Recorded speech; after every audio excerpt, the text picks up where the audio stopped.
All right, so this lecture is looking at Darwin's theory for evolution and his main mechanism being natural selection. It was really important for him to be able to back up that claim that he was trying to make, looking at where does this descent with modification come from. So he needed to present lots of evidence. This is another reason why it took him nearly 25 years to finally publish his book. Here's the list of objectives. Remember, keep these in mind as you're going through the video, and make sure that you check back after the video is done. So when we look at evidence for evolution, we're going to identify 5 key areas. This is just giving you the roadmap of this video lecture. So first, when we look at the fossil record, what is a fossil? Fossil is basically an organism's bone or tissue remains that are found in layers of rock in the earth. We've seen different fossils, through different experiences in our life, but sometimes they're bone and sometimes they're tissue. For example, we can find evidence of plants and other organisms that do not have a skeletal structure. So when we look at the crust, we know that the layers of rock can tell us a story. And so the different layers of rock change over time. And when we find fossils embedded in different layers of rock, that tells us that where those fossils are must have been put there at the same time that that layer of earth was laid. So now we have a way to look at change through time. When you look at this column right here, you'll see that the oldest fossils are going to be on the bottom. The newest fossils are going to be on the top. And how does this happen? One of the most interesting things that we find is that at sea level, historically in time, we have 4 different layers of flat earth, and the top layer is sea level. So ultimately there will be some fish in there. Fish die in the ocean and are covered in the sediment, so they fall to the ocean floor. And over time and under increasing pressure, the remains become fossilized. But we know that there's a lot of movement of Earth's crust. There are erosion events, there are volcanoes and other natural disasters that are going to change the surface of the earth, and they're going to have an effect on where these layers end up. So what can happen sometimes is, even though the fish have been buried deep down under, because of plate tectonic shifting and pushing those pieces up, and because of erosion causing the top layer of the crust to break down, we can find some of the most amazing things in that we find fossils of fish on top of mountains. So one example is in southwest Wyoming. We know that at one time in our geologic history, that mountain was actually underwater. So it tells a lot about how we have this change over time. Probably one of the most interesting things are being able to determine how organisms change over time when we have these huge gaps in the fossil record. And that's why when these discoveries of what we call transitional fossils become very important. So the evolution of movement from water onto land, we had to have a movement to what are called terrestrial tetrapods, and tetra meaning 4, pods meaning legs. So how do you go from a slim, sleek body design where you are swimming to where you are walking? We needed evidence of that.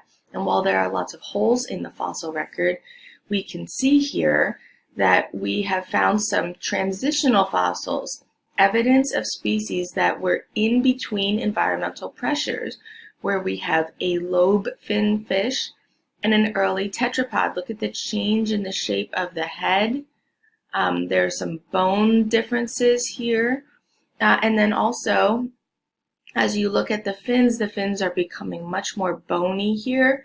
And we see evidence of more of limb development, when you compare that to a fully land organism like our iguana, you can see that this early tetrapod here in the middle is a good evidence of a transitional fossil, something between I completely live in water and I completely live on land. We know that it was a gradual change, that happened over millions and millions of years, and these transitional fossils are a key piece of that evidence.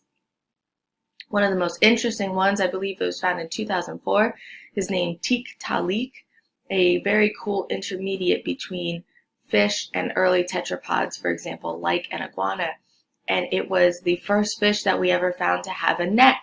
So if you think about it, a fish doesn't need a neck because in its environment, it just turns its whole body. Whereas on land, you have separate head and thoracic body region movement. So the findings of this was very, very exciting in the scientific community and also very supportive in evolution. And just to give you a time idea, because I don't think you talk a lot about this in your earth science class, but if we look, 650 million years ago, just take a look whenever you feel like it.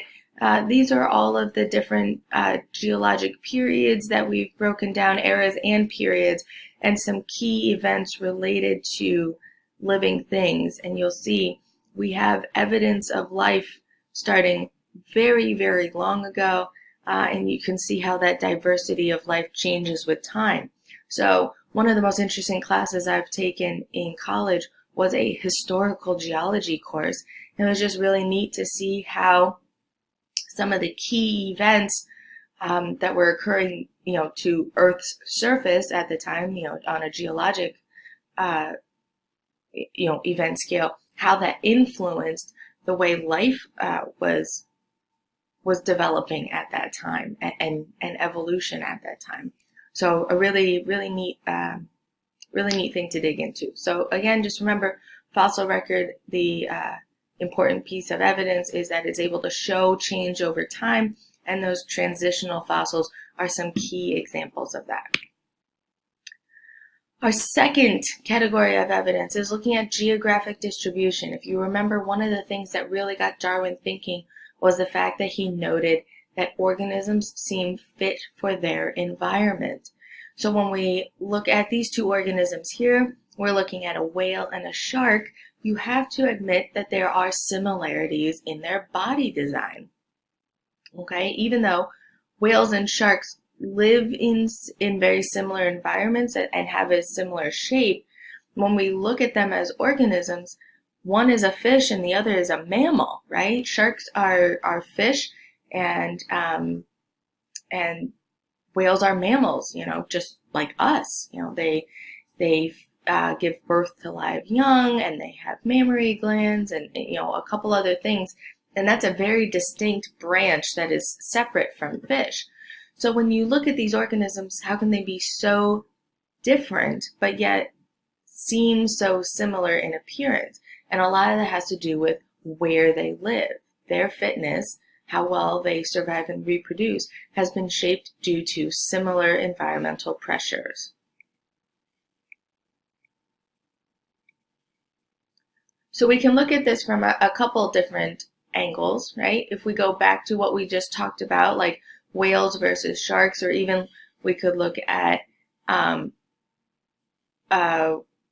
whales and wolves, we have two different types of evolution, okay? Whales and wolves are very close on branches together. They are both mammals, and they're very closely related to each other. However, they look extremely different. They have very different functions, different life history strategies, and things like that.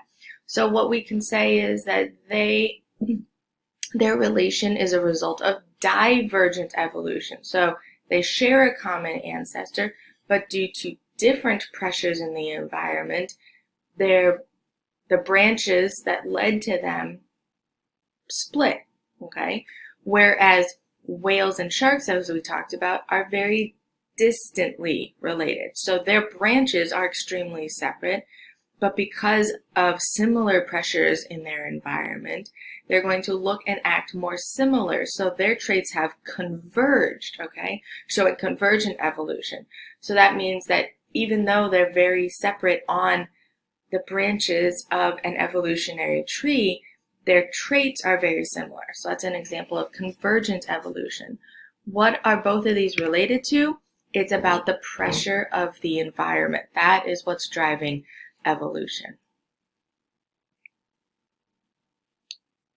One of the areas that Darwin investigated were the Galapagos tortoises, and he was able to look at tortoises from the mainland versus tortoises on these islands. And the unique thing about islands is that each island was isolated from one another. However, they had very different environments. So you can see there's one basic characteristic that differs among these three tortoises. Can you guess? Yeah, look at their neck length, okay? And if we look at our Isabella, our Hood, and our Pinta Island tortoises, we can take a guess, because of how organisms fit their environment, about their vegetation patterns. So on the Isabella Island, there's probably an abundance of vegetation. So there's no need to be able to, have a competitive advantage over one another. Plenty of vegetation everywhere and well within reach. So short necks were fine. But it looks as though on the Hood Island, vegetation is hard to reach. And so those that naturally had variation that gave them longer necks were better able to survive and reproduce than others. So over time, because of that environmental pressure, we see mostly turtles with long necks surviving and reproducing. Whereas the Pinta, intermediate vegetation, an intermediate neck length, okay? So again, the selective pressure is related to their geographic distribution, and we see that traits of organisms are very well fit to their environments. A cool example of convergence, we're looking at Australia and America. Looking at these different organisms here, you can see just across the top, these are organisms that we're very familiar with. Okay, and then look at their Australian counterparts. Again, Australia and the Americas are not going to be genetically related, so they're very distantly related. But what can you see about these traits? They're all very similar, which means this is a great example of convergent evolution. Each of these branches evolved separately from one another, but they evolved in a similar way due to the similar pressures in their environment.